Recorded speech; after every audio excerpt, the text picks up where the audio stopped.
welcome to the latest episode of BAM Weekly. That's Boris and Matt Weekly, the show where we chat some sports, the show where we chat some entertainment, and then at the end of the episode we bring it all together, chat some sports entertainment, better known as wrestling. We're your hosts, as always. I'm Boris, and I am joined by Matt.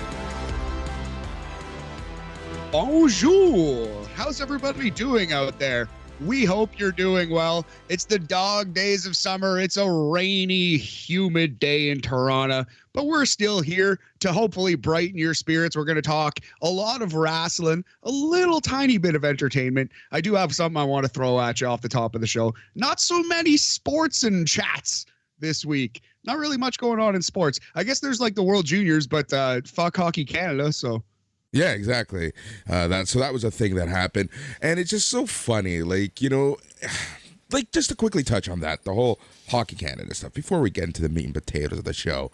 You know, last week we were talking about everything that was happening with Hockey Canada, and you know, when I was doing my research, a lot of people were like, you know, F Hockey Canada, stuff needs to change. But then I knew this was going to happen. And if obviously, as Canada was getting further into the tournament and into the finals, the tone changed. You know, people can't keep, they can't skip a year. You know, for lack of a better term, they can't, hold their line. They can't, and it kind of pisses me off because all weekend, and it may have just been people who just came out of the woodwork, but everyone's like, we need to support this team, they need our support, blah blah blah blah.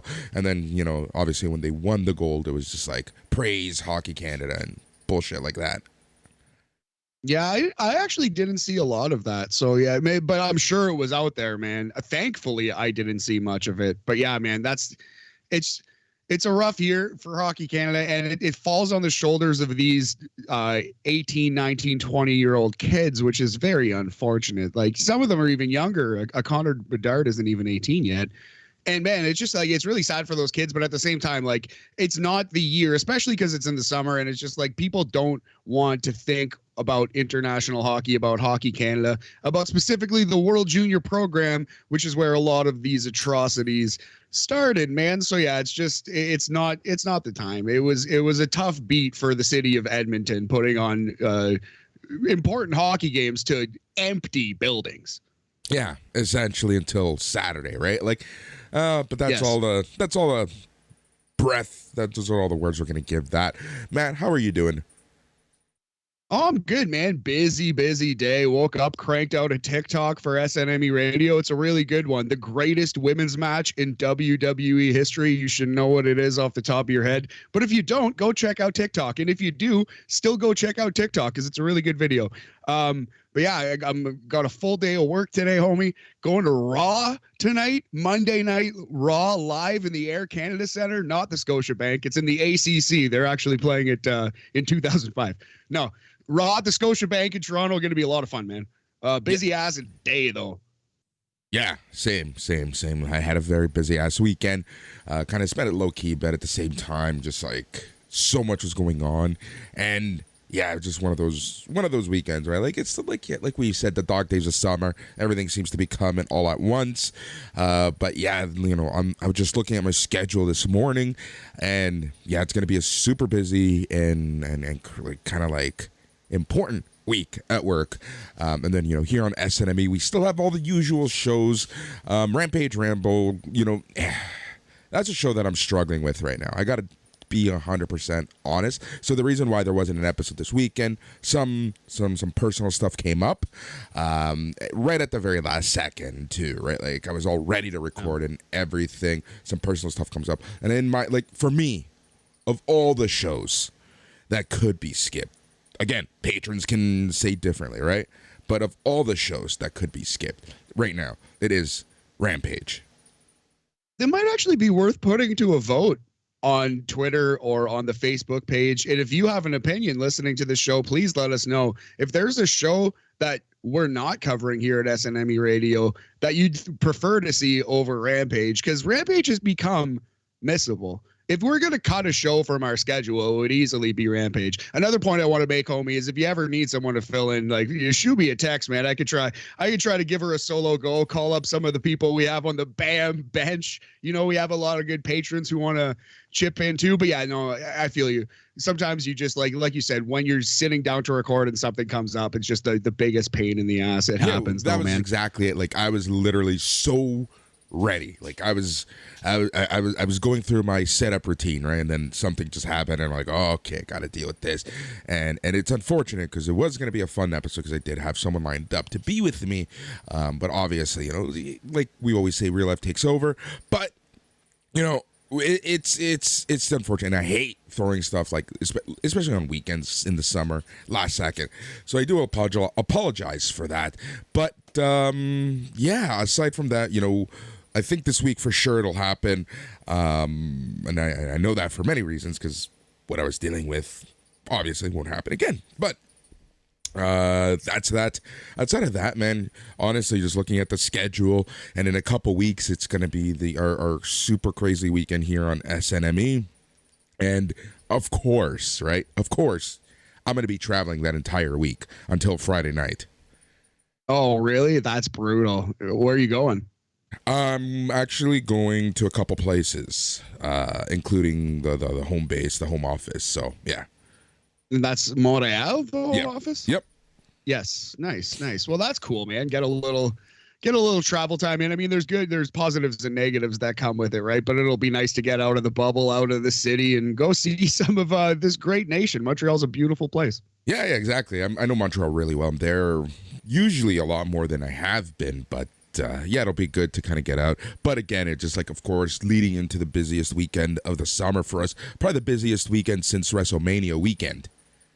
Definitely the busiest. Yeah, so much going on. Saturday, Clash at the Castle. Mike McGuire and I will be live after the show, possibly with some other friends, for an after party. Also, we have the SNME Radio Fantasy Football Draft immediately after the after party. That will be the after party. So if you're into the football, we have 16 slots. Actually, we have probably about like 7 slots available now for people who want to be in that league. But shoot me a message on the social medias if you want in the fantasy football. And then Sunday, Boris, Sunday, September 4th, All Out AEW presents what is becoming quite a controversial pay-per-view. And also there's going to probably be NXT Worlds Collide in the afternoon as well, which we're going to have to do a podcast about. Yep. It's just all but guaranteed and announced, right? Like, it's one of those things that it will be happening. So we will have an aftercast for that, for NXT, which is just a podcast, no after party for that, just because, well, you know, everyone's going to be watching All Out and getting ready for All Out. So, but we will have a show for that. It'll probably be going up around the same time as the All Out starts, but enjoy and consume as you want. And yeah, man, it's going to be a good little fun way to end the summer too. Absolutely. Yeah. We'll wrap up the summer. It is September, man. August is rapidly ending. Holy crap. But yeah, we're going to be hanging out, and we'd love to see you there. Join us, hang out with us. And if you're a patron, you know, come on the show and let us know how you felt. Exactly. And if you're not a patron, well, you should go on and join and patreon.com/SNME Radio. So yes, that's that. If you are not a patron, patronize us. Sorry, Boris, I had to get that terrible joke in. Yeah, that's all right. That's all right, man. I'm off my my quick wit this morning. It's just, you know, so much. It's just a lot going on, and I'm like mentally still preparing for the week. So, you know, my quick wit is gone right now, and I hate it. The fastball is merely 98, not scraping triple digits right now, Boris. Exactly. nah, man. You're doing fine, homie. Also, I got enough charm and wit for the both of us, brother. There you don't go.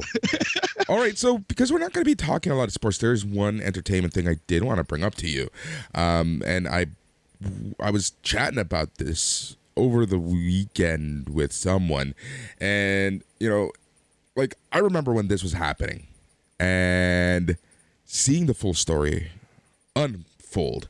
Yes, it is a documentary, so you kind of have to take it for what it's worth, right? And I want to talk quickly about the Netflix documentary Untold, The Girlfriend Who Didn't Exist. Do you know which documentary this is for? Oh, yes. This is about Manti Te'o, right? Yep, Manti Te'o. Yeah, this is a crazy story. For those of you who don't know the story, essentially, this guy, just superstar high school football player in Hawaii, Super Oos, went on to move to Notre Dame, essentially revived that program in the 4 years that he was there, and along with other people, but he was like one of the highlights of the team, one of the major players of that team throughout his tenure, and Heisman contender, NFL draft, just standout. And one thing that happened to him was that throughout his university career, he had a girlfriend. However, this girlfriend was not real. He was being catfished the entire time. And all of this really came to blows on one fateful weekend when his grandmother did pass away, unfortunately. And that same day, he was told that his girlfriend passed away. His fake girlfriend passed away. And this was like a huge national story. Like, this was huge at the time. And I remember like hearing about this, and then a little bit after that, hearing that all of this was not real. Now, you can this was like as the internet, like it wasn't what it was today, right? Like we're talking 2012, 2013 or so when all of this was happening. So, some of your red flags weren't quite as high, even though, you can question how can this guy be so stupid. But when you watch this documentary and this guy literally asked other people, do you know her?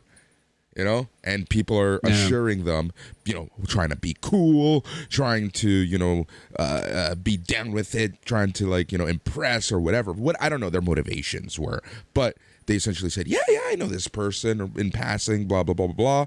So, you can kind of see how quickly it did go down the rabbit hole that it did. And it's such a cool documentary, and for lack of a better term, cool, but it's an interesting documentary, and they really go in depth, and there are some revelations in there right off the bat. There's a major revelation about the person who was catfishing him, and yeah, crazy story on Netflix. Untold, The Girlfriend Who Didn't Exist.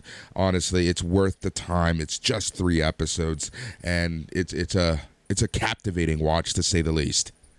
Nice. I'll definitely check that out. I remember that story, like you said, like 2013-ish. I remember that whole thing breaking. It was right when I first moved to Toronto, actually, when that time frame. And yeah, man, it is kind of, I'm excited to see that documentary because he was kind of embarrassed by this story. Like, you know what I mean? Like, it feels like, of course. So not that his name needs to be cleared, but for lack of a better term, it will be interesting to see him kind of try to clear his name and just kind of try to explain the situation, right? Yeah, exactly. And yeah, like I think you said it best, right? Like it's more of an embarrassment and more of a how, not that he needs to clear his name, but more of how all of this came to be and how I could be so stupid, right? Exactly right. Yeah, and you feel for the guy. I felt for the guy anyway. So yeah, I will check out. How long are episodes? About 50 minutes each. Nice. Cool. So yeah, that's definitely something I've got on the list for sure. Glad to hear it's good. I had an entertainment thing I wanted to throw at you. So Nathan Fielder, favorite of us here at BAM, and a good Canadian boy, Nathan Fielder's Rehersal officially is getting a second season, which is awesome to hear. The first season of that show was genius. If you've ever seen Nathan For You, the Rehersal is basically the evolution of that show. Have you seen The Rehersal yet? Yep. Oh yeah. It's on Crave. Very good. Very well done. Very funny.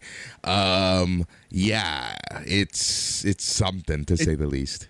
Exactly. It's tough to talk about other than saying like crazy vagaries like that. Like, wow, it's something. Basically, the premise of the show is Nathan Fielder helps people deal with complicated or stressful situations in their life by meticulously rehearsing them. And it just goes down the rabbit hole of meticulously rehearsing the rehearsals in its rehearsal, and it just continues to uncover this rushing nesting doll of rehearsal, and Nathan goes deeper into his own psyche, and it's just the craziest, most brilliant, most insane reality show. It makes you question what's scripted, what's not, what's real, what's not, and it's just insane and humorous and brilliant and must watch. Go check it out. Yeah, exactly. I really enjoyed it. I really am a fan of Nathan For You. And yeah, this show is so well done. Here in Canada, you can catch it on Crave. Yes, I think HBO Max or whatever that is now, or becoming in the next few weeks in the States. But yeah, in Canada, Crave TV. I basically got Crave TV back for this show. I've also been watching some weird old HBO cuts. Larry Sanders Show. One of my favorite shows. You know what's crazy about that show? I watched that as a kid, as it was coming out in the 90s. It was something that my brother watched, and I used to hang out with him all the time. I was his right-hand boy. So, yeah, I would watch that, and like thinking back to it, I'm like, oh, man, no wonder I'm the way that I am. Sassy, sarcastic, performative. Yeah. Makes a lot of sense. So you can for see those of the you influence. who don't know the Larry Sanders Show, it's essentially mockumentary style, for lack of a better term, and it's more, it's like the backstage of a talk show, and this was released especially during the height of the Letterman-Leno controversy. Yeah, the first season is 92. I think it goes from 92 to like 97 or 98. There are 5 or 6 seasons. Yeah, it's good. Some of the comedy and pacing holds up. It's a little dated, especially in like the look, but it's because I tried to watch it before and it didn't quite land with me, and I just gave it another chance, and it's really landing with me this time. It's like way funnier than I remember. Yeah, and what I like about it, it's kind of similar to Entourage in the sense, and this is the only way it's similar to Entourage, actually. It's you get celebrities kind of acting as a crazier version of themselves and more outlandish version of themselves, and it's very dated in the sense of which celebrities they have in the show. But if you knew pop culture or anything in the 90s, you can pretty much know who to expect on this show. Yeah, I just watched an episode where Bob Saget was heavily featured. But yeah, bang on. It's like 30 Rock in a way. It's like a less wacky, more grounded, more realistic 30 Rock. Yes, that's exactly a little less wacky, a little more realistic in the sense of like just more swearing, more sexualized, and again, this is one of the shows that really made HBO. Yeah, absolutely. Shows like this, like it was groundbreaking for its day. I actually. Sorry, go ahead. No, go ahead. I was gonna say, like, I would actually say 30 Rock stole, at least lovingly borrowed a lot from this show. Certain characters are directly ripped, like the assistant character. Yeah, exactly. So what I was gonna say is that this show, between this show and Oz, those are the show that really set up HBO for The Sopranos, which kind of started that weekly, chatter at the water cooler convo type of shows, which since '99 when The Sopranos started. It's crazy to think that's when The Sopranos started. I know that because I watched it as it came out. Since then, HBO's always had one show at any given time that's been that water cooler convo show, and just last night, House of the Dragon, the Game of Thrones prequel came out, and I loved it. I was lucky enough to catch it early. Warner Discovery sent me a code to watch it early, so as a review, and yeah, dude, so good, so freaking good. Nice. For the It's Canon podcast, you reviewed that, right? Yep. That's dope, man. I've never been a Game of Thrones guy, but yeah, definitely I'll to those of us out there who are, check out that It's Canon podcast. Boris will have a dope review. Yeah, exactly. Obviously, I can't go into too much detail because it is an early review. So, they do set scope in terms of what you're allowed to say. So I'm very careful with those just because, I don't want to get in trouble. That's the last thing. Well, you want to stay on the list. Exactly. Especially with our friends at Warner Discovery, because those, for those of you who don't know, they're the people who own TNT and TBS, who have a major stake in AEW success. So, being nice with them, might rub off. Yes. And speaking of being nice and AEW and all those fun things, I think that's a perfect segue out of entertainment chat and into the world of pro wrestling, buddy. Yeah, exactly. So we're going to kick off the wrestling with some actual wrestling show talk, and then we're going to get into a small little debate, which we really should have recorded the debate earlier, but that's all right. And then we're going to wrap things up with another top 10 list, which, Matt, what are you doing with these top 10 lists? So yeah, we're breaking out the top 10s and putting them on YouTube. I'm going to try to do it every single week. So yeah, top 10 G1 Climax 32 matches, the top 10 matches of the G1 2022. That's coming at you at the end of this show. And we're going to debate whether the CM Punk thing is real. But first, Boris, you watch Impact for slamwrestling.net, and I believe you might as well talk about it on this podcast here too. Yeah, this week I didn't cover. Bob's back to covering Slam, but I did watch it just because, yeah, it was something that on Thursday night, I essentially couldn't really sleep, right? So I'm like, I'll catch up on wrestling. Maybe it'll put me to sleep, but it did not. So Impact Wrestling started with a banger of a match, just an absolute banger of a match. Black Taurus versus Laredo Kid versus Ray Oris versus Trey Miguel. Oh, Trey Miguel getting in that lucha match. That's nice. We've seen certain combinations of those guys like basically have that match in a couple of places, not just in AAA, but Ric Flair's last match and certain indies around the world. So it's good that it's getting some time on Impact and good that Trey Miguel got involved. Yeah, it's funny because like a few years ago, it would have been Ray Phoenix and Penta in this match, right? So I kind of like how you're seeing that next wave of major American popular lucha stars changing. Yeah, for sure. Yeah, Ray Phoenix currently mid card at best at AEW, which is sad. Yeah, so I gotta say that Black Taurus does look like he is for a push in this match. Like he really did a hell of a job in this match. He ended up winning this match with a powerbomb pile driver on Laredo Kid, and yeah, this match was fantastic. This is a must-watch match. So that's Black Taurus ended up winning this. Yeah, we saw Johnny Swinger and a bunch of people watching Killer Kelly's debut from last week. There was some chatter. Killer Kelly walks in. There was some back and forth. Savannah Evans steps up to Kelly, challenges her to a match later tonight. We see some Josh Alexander chatting with Rich Swann. There's a six-way to see who's going to face Josh Alexander for the title at Bound for Freaking Glory. So excited for that. And dude, we're in August. Bound for Glory's in October. Like, I love just a long setup for that show.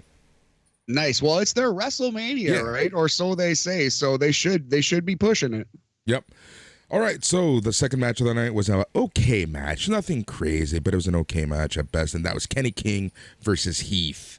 Heath essentially wants to take out all of Honor No More, and he ends up winning this match. This match was pretty short. Looks like PCO might be turning face on this one. It's more of a fan reaction thing, so I can see kind of Impact pulling the trigger, making him face when this eventually does happen. But yeah, Heath ends up winning here. We see Chris Sabin, Alex Shelley, and Kushida laying down more of a warning to Violent by Design. They're going to be facing them in a triple tag match next week. The team of Sabin, Shelley, and Kushida call themselves Time Machine. A whole play on Motor City Machine Guns, Time Splitters, and yada yada yada. So that was kind of cool. Clever. We were trying to come up with a name for just Kushida and Sabin, but we should have landed on Time Machine. That's what it should have been. Yep. There was some Honor No More nonsense. I still don't understand how this is a group. They really should have been disbanded. Like, they're just, I feel like... Sorry to interrupt you, but especially because Honor has been restored. There is a Ring of Honor again. So what the fuck is this Ring of Honor group doing? Yeah, exactly. So essentially, they're complaining that they want their title shots, and they're going back and forth with Scott D'Amore, right? That's essentially what's going on. So Scott D'Amore essentially books a match between Carl Anderson and Mike Bennett for next week. If Anderson wins, then Maria would be banned from ringside for the actual title match, and that was pretty much it. Like, it's just a convoluted thing, and I honestly think, and it's not that I don't like the people from Honor No More. It's more I feel like they can do and be better off on their own. Yeah, I trillion% agree with you. This thing has ran its course. We're done. We're done Yep. here. All right, Savannah Evans versus Killer Kelly. Killer Kelly ends up winning this match. Yeah,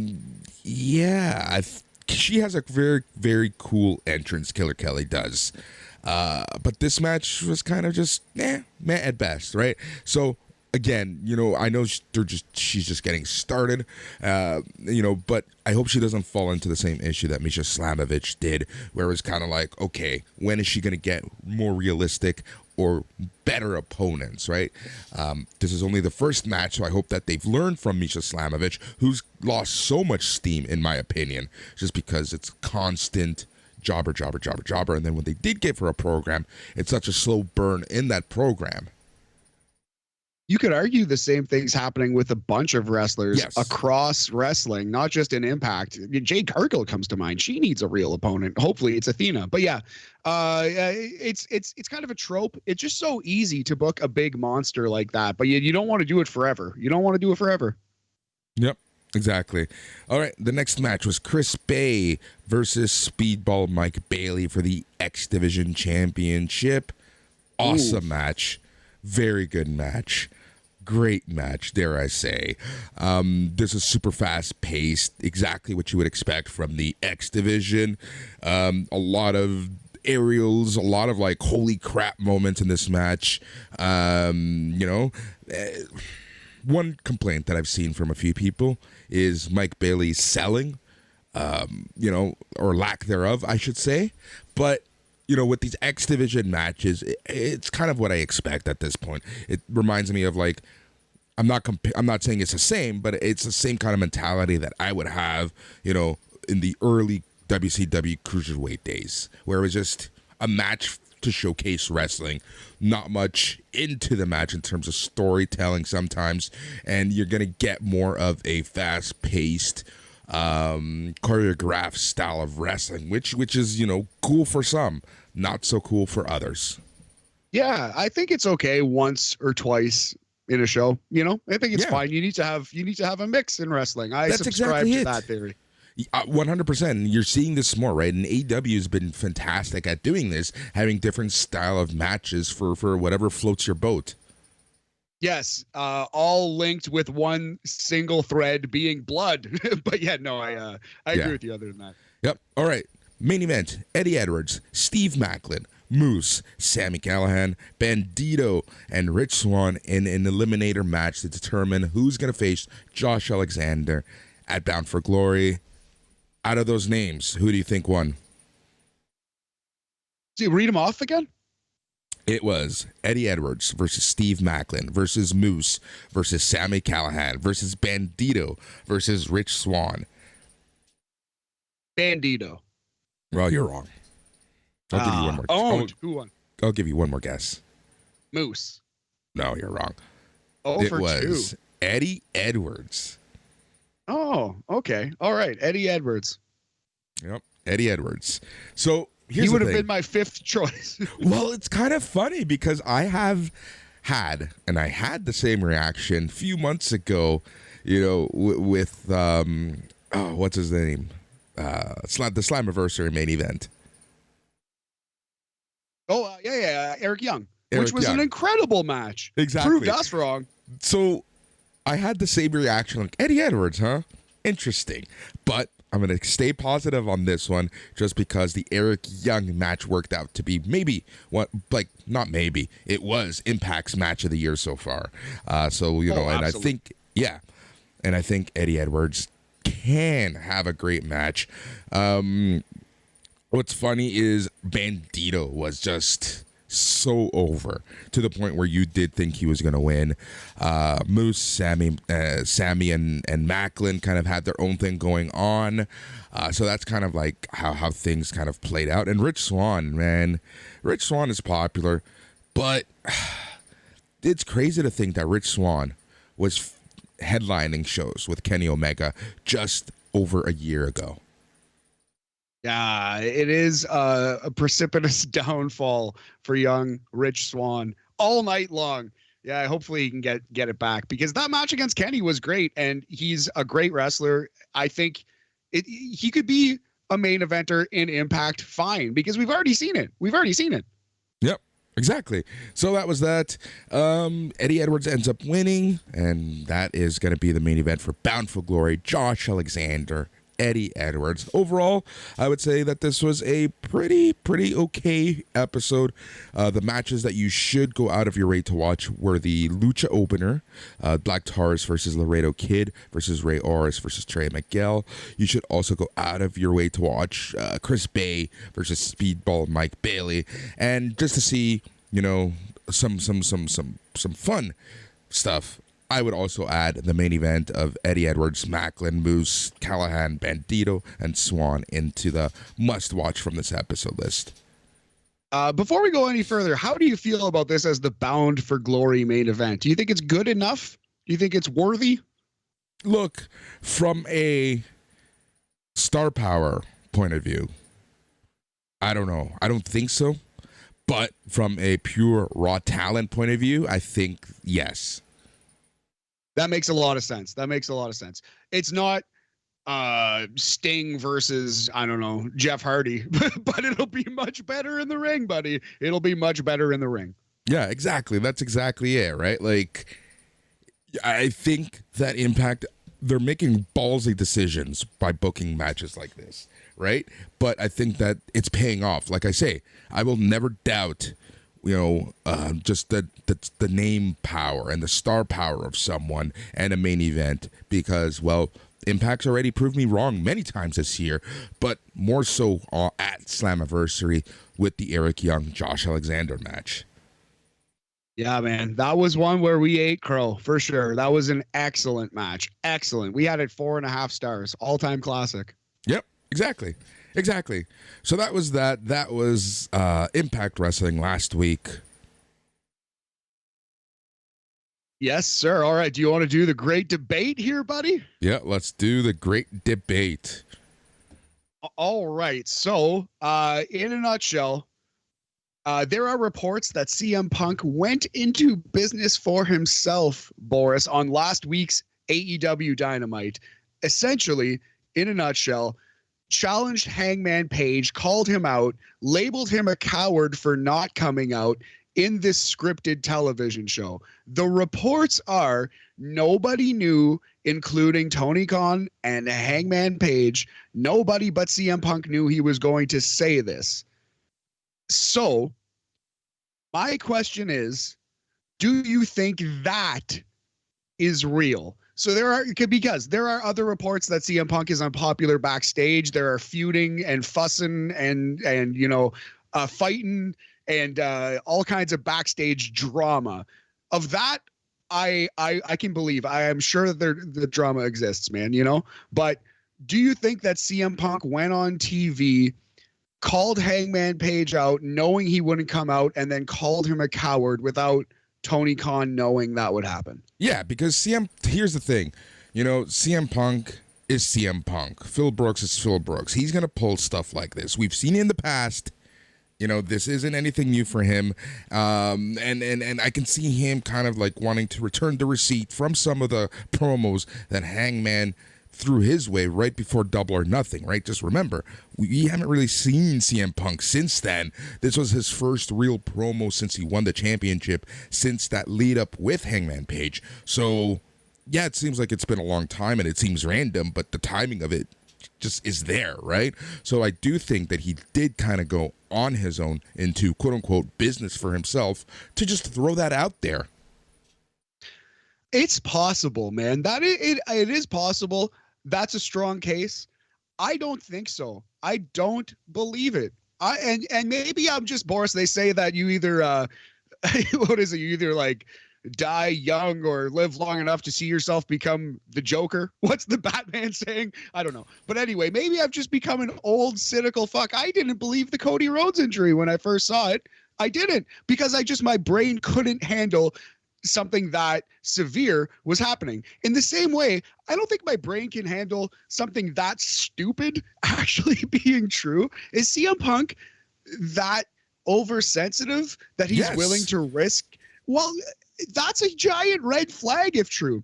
I think it just, to me, if you think it's real, and it seems like you do, so what do you think CM Punk thought he was accomplishing? Like, what do you think Phil Brooks, the person behind the CM Punk character, thought he was accomplishing? Do you think that he thought the fans would think Page is a coward? Do you think that he just wanted to say fuck you to a guy backstage? I don't think he doesn't care what anyone thinks. It was his way of saying fuck you to Adam Page, and then time to move on. It was just his way of returning the receipt from something that he didn't like from an Adam Page promo from months ago. So this is his way of saying fuck off, and then let's turn our attention back to Moxley.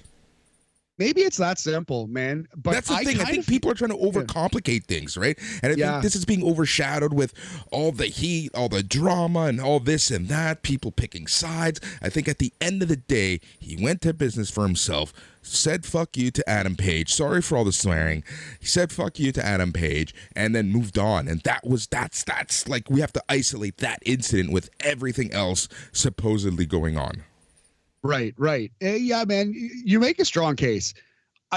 In my heart, though, I still, for some reason, maybe it is because the reaction to this little throwaway line was so strong that it feels like it had to have been a plan to me. And because I am so used to watching WWE throughout the course of my life, where really nothing happens by accident. More and more, it will start to happen with Triple H at the helm. But Vince McMahon ran a very tight ship, and something like this would just not have happened on WWE TV. You just justified it. Vince McMahon had a very tight ship. It's not as loosey-goosey as things are in AEW. Let's take even the McMahon tight ship, right? Like, sunny days, right?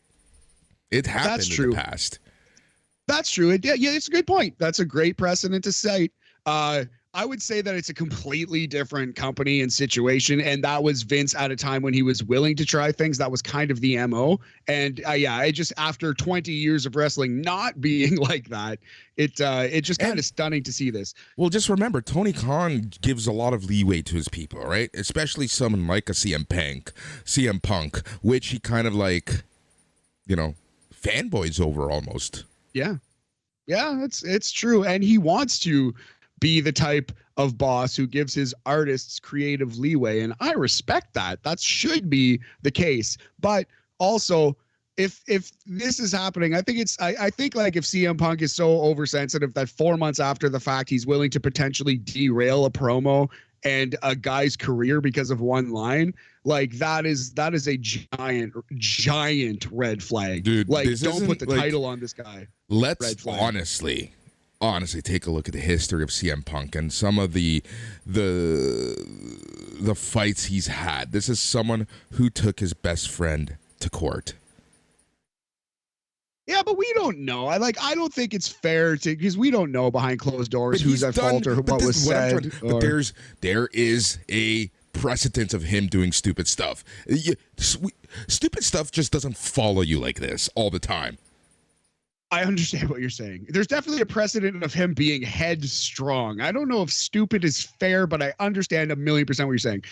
To me, it's okay. If it is true, holy shit, AEW is lucky that he did go into business for himself in a way that perfectly lined up with his character and is in context with everything else he's done in the company so far. Because the entire time CM Punk has been in AEW, literally the whole time, the storyline has been that he's a wolf in sheep's clothing. Every guy he feuds with tells you he's an asshole. Maybe Hangman Page did it in a way that hit a little close to home, but Eddie Kingston did it too. MJF did it too. He's been a wolf in sheep's clothing. So this line was perfectly in character for him. So God, AEW's lucky that he went into he went into business for himself in this way. You know, I'm not saying I don't believe the reporting. Brian Alvarez is a great reporter. He has added a lot of value to my life with his podcast. I laugh along with him and Brian Vinny all the time. Dave Meltzer is a fucking legend. I don't doubt these people. It's just too stupid. It's just really like a bunch of 30 and 40-year-old men are fighting over throwaway lines and promos and are willing to completely derail the company. Really, the Young Bucks and Kenny Omega are mad that CM Punk is popular and saying rude things on the microphone. Really, CM Punk is that much of a, lack of a better term, little bitch that he's going to completely ruin Hangman Page's career or try to over this? What? Really? Is that really what's happening? Or is it that wrestlers are lying to us to drum up interest in their match? That's my thing. It's just Occam's razor to me, right? No, but to quote Brian Alvarez. But the thing is, like, at the same time, like, we know wrestlers are overly sensitive about stuff. Dude, this is an industry where you get heat if you don't go around and shake everyone's hand on your first day. It's a really good point, brother. That's a really good point. I can't argue that. Multiple examples. It's a weird movie industry. Yeah. Of the industry being overly sensitive and having to, toe a certain line constantly to not get heat, right?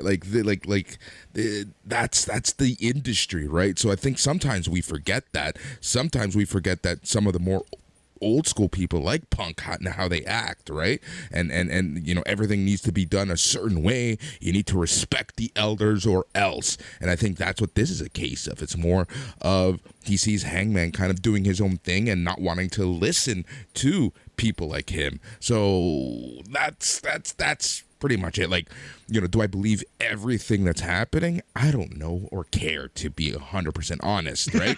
But I do think that Punk did throw some personal lines into his promo just to get back at Adam Page for something he didn't like, which sounds so childish. And I think that's the issue, is that it sounds so childish that it must be not real.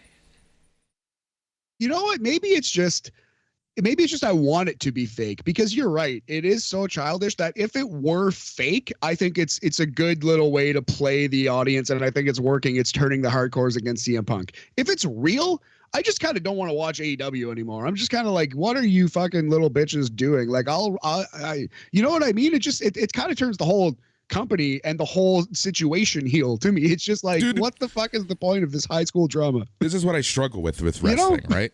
I struggle with wrestling for a lot of stuff, right? Like, I think I, at the end of the day, watch wrestling because it's something that I've watched since I was a child. Since I could remember, some of my earliest memories involved wrestling in some shape, way, or form.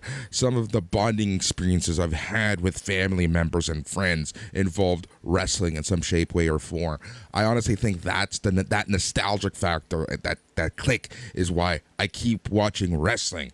But there have been so many times in history, whether it be Rant and Orn's antics in the back, whether it be, just people being burned in the, not literally, but like, the teased and practical jokes against them. And then this stuff, like, this is the stuff that turns me off of wrestling, because I have been in locker rooms, right? Like, when I was in high school and stuff, I've seen this stupid stuff, and even I hated it back then. I thought it was stupid and childish back then when I was going through it.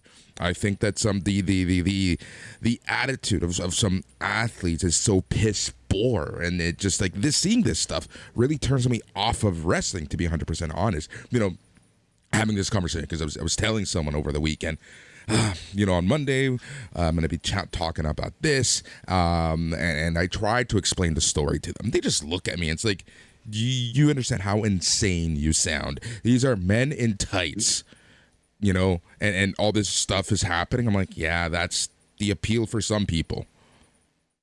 Yeah, man. Yeah. Big egos involved in professional wrestling for sure. But yeah, it's at the end of the day, I just think like it's people, you guys are out there living your dream, making money, making very comfortable livings on live television every single night. And this high school drama is, for me, way more of a turn off than a turn on if it's all real. But I still have my doubts. Maybe I'm just becoming a crusty, old, cynical man. I'll tell you though, I was like, it's 0% true. But you did a good job of convincing me, man. Talking it out like this, like I can see it. I guess I can see it. Look, we could have talked it out like this on Thursday when it happened, but you didn't like my Cody line, so. You actually, I brought up the Cody thing. Boris actually said that to me, and it hurt my feelings. Those are completely different situations. Different situations. But I meant it in the sense that you've been duped recently, right? Like the way that you think, the way that your mind works, right? And that's what I'm saying is the way your mind works is like, nah, this can't be real, right? Yeah, that's not duped, but yes, I know. Yeah, you're right. But for lack of a better term. Outsmarted myself is how I choose to look at it. Anyway, I did ask the Facebook board a couple things, so I did want to read a couple answers before we get out of here. So, questions: do you believe that Punk went into business for himself? Do you think Punk Moxley happens next week? Do you think Punk Moxley happens at All Out? And has this drama added to your enjoyment of AEW? So Dan Austin says, quick answer is yes to all four. This is now the third headliner in AEW who is supposedly having trouble with management. Hard to say if it's true or not, but it definitely makes me more curious as a fan. Yeah, I like that. Like that's part of it, right? Like because of AEW's openness, I feel like we hear more about what's going on in AEW, right? Yep. Yeah, that's a really good point. Maybe that's part of it too. Martin Ryu says it's CM Punk in AEW, so yeah, I think he went into business for himself on that promo and might have heat for it. I also think the title match does happen on Dynamite because Tony isn't the type of guy to promote a big match and not deliver on it, which I do generally agree with too. I think we're going to get a match of some kind on Wednesday night. I think it'll happen. Whether that match is going to end in a schmoz, that to me is the real question. Yes, absolutely. Missy Sykes says, I don't think it's real because as many people have pointed out on Twitter, AEW ran with the story on their socials. Blaine Vandergrind responds, if this is a work, these two might be the absolute best at it, which I would agree with. I would agree with all things there. If it is a work, they're doing a good job, but maybe it's not, man. Maybe it's not. Look, I can see them turning it into a story, right? And then people are going to question this even more. And that's kind of like what I expect to happen. But I do think that there were egos hurt and feelings hurt and words said, which angered more feelings. So, but at the end of the day, you can easily turn this into a storyline and it'll throw everything into question. Yeah. Yeah, and they're going to have to. It would be stupid to not. A couple more here. Kieran Highland says, it's exciting and unpredictable. What happens next? I just can't understand anybody who doesn't want more drama and blurred lines in wrestling. Was that real? Was he meant to say that? It's all to create drama and interest, and it worked. It works to a fair point. It is a fair point. Yeah. To a certain extent, people are going to remain professional. You know, not everyone is Michaels and Brett. Yes, exactly right. And that's, to me, the problem. It's what is the drama about? And to me, the Michaels and Brett thing is a great example. To a lesser extent, like Ric Flair and Shane Douglas, like when there's backstage heat and you know it, sometimes it helps, but it kind of depends what the heat is about. Like Shawn and Brett fucking hated each other professionally and personally and got into fights backstage and were saying dirty shots about their sexuality and their wives and affairs. Like that to me is like a different level of heat than like this is just annoying to me at this moment. But Michaels and Brett were able to be professional in the ring. I don't know Punk and Hangman well enough to say that they could be professional in the ring if there is legit heat between them. That's interesting. You know what else is interesting too? CM Punk was in the UFC, and I still think I would take Hangman Page in a real fight because we've seen CM Punk in a real fight. It did not go so well. So true. That's so actually true. That might be part of the beef here with Punk dropping the title, especially to someone like Moxley, who does fancy himself a real fighter. Like, I'm positive in real life, Moxley thinks he would beat the shit out of Punk. I'm certain of that. I know that, like I know the sun's coming up in the morning. One last one. Jeff Johnston says, yes, and 4 added a little interest for AEW, but I'm worried that after the match on Wednesday, I will be less interested on the pay-per-view on the 4th. I think that's a big concern. I think that is a big concern. Are they giving this away? Are they going to be able to do this and do it in a way that makes us want to see it again in 3 weeks? Okay, but I have a question for you in terms of that. Are we fans who are more in the know, listening to shows like this, listening to the flagship show? Do we complain too much? Why are we complaining that we're getting a pay-per-view quality match for free on TV? That's a great question. The answer is yes. Yes, we do. We should not complain. Great way to end this segment. It's interesting at the end of the day. People are talking about it. That's all that matters. Wrestling's heating up again. That's good for all of us. On all boards. Like it right across the board. It is crazy how hot wrestling is at this point. You may think it's not, but it really is. There aren't people breaking boundaries between wrestling and entertainment. But wrestling in its little circle is super hot right now. 100% agree with you. And to that point, let's talk about the G1 Climax 32. It's our top 10 matches of the G1. Some bangers again this year, man. The G1 wasn't like the disaster that some of us complaining fans would have you believe. That's exactly it.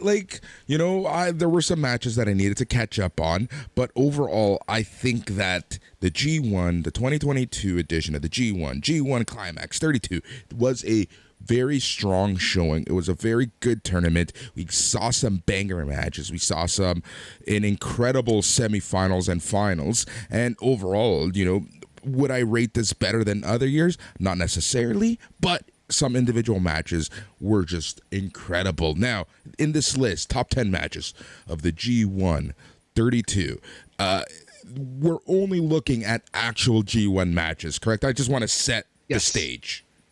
Yes, not looking at undercard tag team matches. If there was a banger on the undercard that we missed, please let us know. But I think it's safe to say that we're covering what needs to be covered here. The best matches of the G1 Climax tournament, of the regular season and playoffs, if you will. Sounds good. All right, let's get this going. All right, so we're going to start with a couple nominations off the post. These are matches that we had at 4 stars, 80% and A- in Canada. So on night 12, there were 2 of these. The Great O'Khan versus Switchblade Jay White. Great O'Khan, tremendously underrated wrestler. He's pretty damn good. Jay White, arguably one of the best in the business. One of the most complete professional wrestlers in the business. Yeah, Great O'Khan, I have become such a huge fan. His in-ring's always been good, but it's his antics on Twitter that have just made him into a legend at this point. You know what? That's a really good call. Good follow. Great O'Khan, sneaky good follow. And that is helping his career. Also from night 12, Hiroki Goto versus Zack Sabre Jr. You know these guys are going to deliver. This was just an awesome match. A big hoss versus a little technical wrestler guy. Goto versus Sabre. Another great match from these two. Goto, this guy has just been such a good soldier for New Japan Pro Wrestling. And I just want him to get that opportunity at some point again. But, yeah, he's just one of those people who just, you're going to get a great match out of. And you know that he's going to be, at this point, at least in his career, mid-card moving forward. And that's kind of the ceiling for him. Yeah, seems like it. One of our revelations in New Japan recently, my friend, has been Yoshihashi. And on night 16, Yoshihashi had a banger with Will Ospreay. Great match just outside of our top 10. Night 16, Ospreay versus Yoshihashi. Yep, Yoshihashi, he either has a banger of a match or a skippable match. That's what I'm really seeing with him. Yes, not the most consistent wrestler, but still a great wrestler. Yep. But that brings us to our top 10, Boris. So the number 10 match from night 1, Tai Chi versus Tomohiro Ishii. This was a great match. Tai Chi delivers in big spots. He's a really good wrestler. 4 stars for this one. 80% A-. 4 climaxes out of 5. Yep, Ishii, he's a favorite around SNME for sure. He's so good. He's just so good. And Tai Chi is just one of those people who just sneaky good almost. Yes, yeah, that is the one of two Ishii matches we have on this list, and honestly, we could have put 3 or 4 on there. Ishii is so damn great. The Stone Pitbull, match number 9 from the semifinals. Okada versus Tama Tonga wasn't their best match, but still a banger. We're gonna put it at number 9 on this list. 4 climaxes out of 5, 80% A- match. Yep, the storytelling in this match was fantastic, especially the last 5 minutes of the match. You know, as both of them are avoiding each other's finishers, they just had great sequences, great wrestling. Okada throwing some moves that he usually doesn't do, and this was a match built on respect, a match that for sure, in my opinion, put Tama Tonga on a lot of people's radar, and really essentially did a great job of setting Tama Tonga up for his next challenger, which just so happens to be Jay White. Yes, the Switchblade himself, IWGP Heavyweight Champion. So that was number 9. Match number 8 from night 1, Jeff Cobb versus Kazuchika Okada. We had this at 4.25 climaxes out of 5, 85%, full on A in Canada. This was the start of the Okada being the giant slayer, slaying all these crazy huge giants, all these incredible behemoths that are in his block. Leading up to a moment which will feature heavily later on in our list, Boris. But yes, Jeff Cobb versus Okada, banger. Yep, Jeff Cobb, from a record point of view, he didn't have the best G1, but just from a pure performance point of view, he had a great G1. And Jeff Cobb, he's just so perfect for New Japan Pro Wrestling. I want to see him continue. I want to see him be given an opportunity in New Japan Pro Wrestling. Yes, agreed. It makes me wonder, because he's losing so much, if maybe there's a contract coming up. Maybe he wants to go to AEW, because of all the people on the Forbidden Door show, Jeff Cobb may have showed us the most. He cut some awesome promos in that build. He was awesome in that Forbidden Door show. Jeff Cobb would be a huge addition to AEW, as bloated as they are. Yep, agreed. Match number 7 from night 8. This was Hiroshi Tanahashi versus our boy Zack Sabre Jr. I love this match. This was pure babyface versus babyface.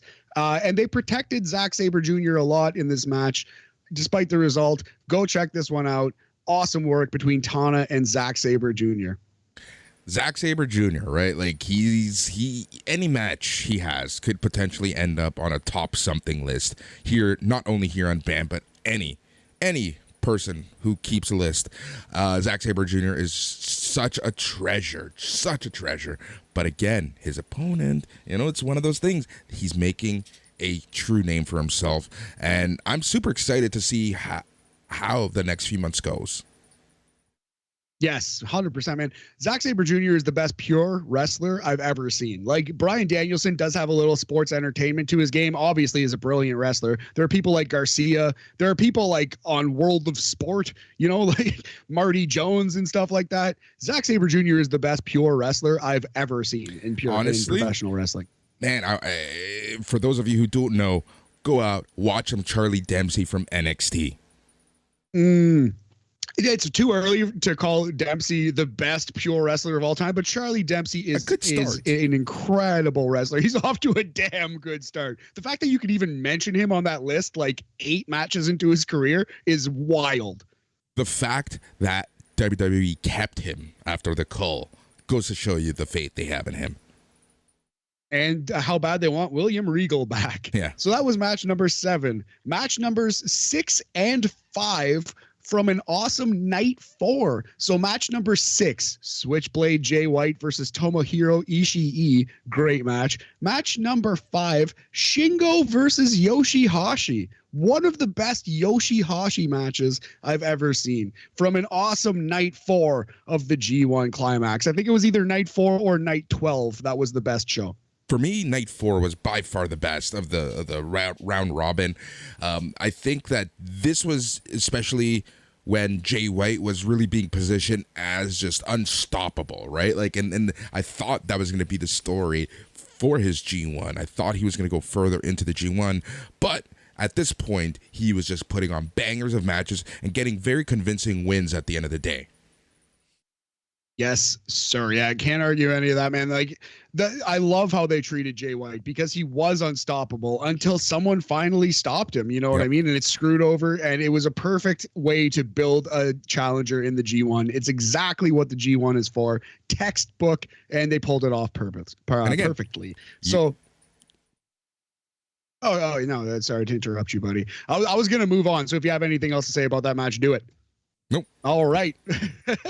Beautiful. So that was that. So both of those matches we had at 4 1/4 climax is match number 4 from the semifinals. Tetsuya Naito versus Will Ospreay. Also 4 1/4 banger of a match. This was Will Ospreay being a heel prick. This was heel Will Ospreay. Yep. Or as we put it on our podcast, this was Cobra Kai Ospreay. I love this Will Ospreay, right? Like, I prefer this Will Ospreay than what we got in the finals. You know what? I think he's going babyface, but I think you're right, man. I think he's better as a heel, and we better appreciate it now because I think we're getting the end of Will Ospreay as a heel.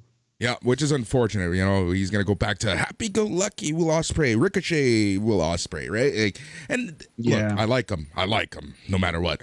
But his heel persona was just so freaking good.